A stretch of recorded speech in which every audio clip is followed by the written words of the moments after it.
Good morning students. In previous class we have seen the derivation of Laplace equation, Poisson's equation, uniqueness theorem and what is the importance of using this equation in electrical applications. Now in this class we will see some numericals which is related to your application of your Laplace equation. So the first problem what we can say is verify whether the given potential field V is equal to 2x square minus 3x square plus z square satisfies the Laplace equation. So we need to verify whether this potential field is getting satisfied with the Laplace equation. So what is our Laplace equation says? The Laplacian operator of V is equal to 0. So we need to identify the Laplace equation for the given potential V. So first we need to write the Laplace equation. Then we have to identify what is the type of coordinate system given in the problem. So what the potential function is given as a coordinate system. So the coordinate system given in the potential function is having x, y, z. Therefore the given potential function is in Cartesian or rectangular coordinate system. Cartesian or rectangular. Now keeping this in mind, we need to expand this Laplace equation. The Laplacian operator of V in Cartesian coordinate system is given as x, y, z is equal to dou square V by dou x square plus dou square V divided by dou y square plus dou square V divided by dou z square. So we need to expand that Laplacian operator for the Cartesian coordinate system. When you do so, you will be getting the equation. So you have to differentiate this V with respect to x 2 times, with respect to y 2 times and with respect to z 2 times. If you do so, if you differentiate the value of V twice with respect to x, you will get here 4.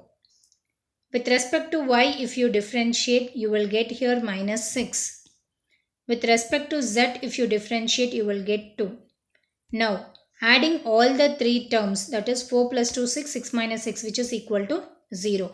Whatever Laplace equation says, the Laplace equation says that Laplacian operator of V should be equal to 0. So, when you find the Laplacian operator for V, it should be equal to 0.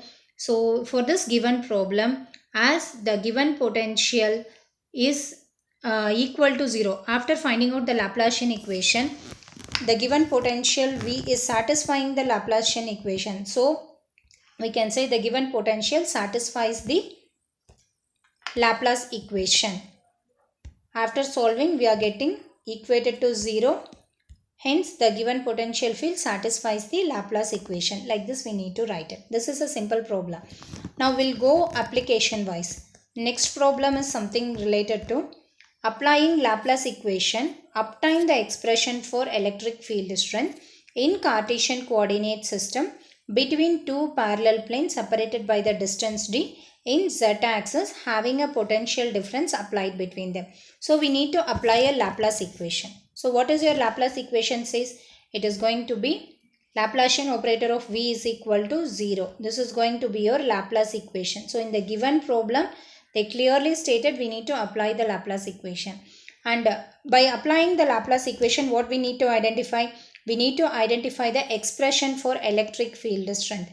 What is the expression for electric field strength? E is equal to negative gradient of your electric scalar potential. So we need to identify the value of V. That is, we need to identify the expression of V from this Laplace equation. The application given is, here directly they are given, we have to analyze it by using Cartesian coordinate system, where we need to identify between two parallel planes separated by a distance d in z-axis direction having a potential difference applied between them. So in the problem they had given, the two planes are separated at a distance in z-axis direction. So it is going to be your y-axis, z-axis,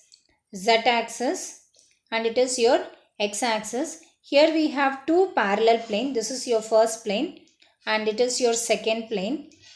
It is separated by a distance of d meter. So across this plane, we are going to supply a potential difference. You can write the potential difference as d. Here if you see here, it is separated by a distance d in z-axis direction, having a potential. Therefore, the potential V will be is a function of z. So V is equal to, it is a function of your z-axis. Once the problem is given, we have to convert this complete problem into a pictorial representation. When you are converting, you will be getting like this. Here it is your y-axis, x-axis, z-axis. Your planes are separated at a distance d in z-axis. So the two planes are kept parallel, kept along the axis of your z at a distance of d meter. And the potential difference applied across the two plane is going to be V naught. So it just looks like a two parallel plate capacitor. And also they have told like we need to analyze the problem by using a Cartesian coordinate system. So if you wanted to analyze the Cartesian coordinate system, according to us the Laplace equation is going to be Laplacian operator of V will be equal to 0, and hence we need to expand this Laplacian operator of V for a Cartesian coordinate system. If you expand, right, you will get dou square V by dou x square plus dou square V by dou y square plus dou square V by dou z square is equal to 0. So in case of here the given problem is a potential is a function of z. So in this Laplacian operator of V is equal to dou square V by dou x square plus dou square V divided by dou y square plus dou square V divided by dou z square is equal to 0. So in a problem, your potential is a function of z axis alone.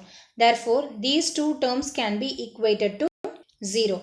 After equating to 0, we'll get the equation Laplacian operator of V is equal to dou square V divided by dou z square, which is equal to 0. So we'll get this particular equation. From this equation, we can obtain the value for the expression of V. So when you integrate this particular equation, dou square V by dou z square 2 times, then you will obtain the expression for V, which is equal to, first time if you integrate it, you will get dou V by dou x is equal to C1. And second time if you integrate it, you will be getting only V is equal to C1z plus C2. So this is going to be the expression for the potential. For this expression for the potential, if you are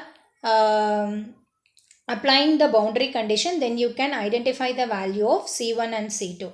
Looking at the diagram, you know the diagram is, it is having a two parallel plate. One plate on, this is going to be your first plate and this is going to be a two parallel planes separated by the distance D, supplied with the potential difference across it going to be V naught. So here two boundary conditions you can frame. The first boundary condition is at z is equal to 0. It means that z is equal to 0 in the sense when both the plates are merged together, it exactly acts like a short circuit. At that moment, your applied potential V will be equal to 0. Second boundary condition is going to be at z is equal to d. When the two planes are separated with a distance of d, then the applied potential V is equal to V naught. So we need to identify the boundary condition according to this and we have to substitute it in the original potential expression. When you substitute this boundary conditions in the potential expression, we'll get C2 as 0. In a similar manner, we can identify the value of C1 as V naught divided by D. Now substituting the value of C1 and C2 in the original expression, that is V is equal to C1z plus C2. The value of C2 is 0 and the value of C1 is going to be V naught divided by V. So we'll get V is equal to V naught divided by D into Z. Using this is going to be your potential expression. Using this potential expression, you can identify your electric field strength E by using negative gradient of your electric scalar potential. Here potential is a function of Z. So when you expand and write negative gradient of V, you can focus only on the Z term. The other two terms is going to be 0. Therefore, E will be equal to minus dou by dou Z of, what is the potential function we obtained? The potential function we obtained is V naught by D into Z. And the direction is going to be AZ according to this equation. Once it is identified, we can identify the value of E is equal to V naught divided by D, and the direction is going to be minus AZ vector. So this is the problem, that is orienting with the application of your Laplace equation. Thank you, students.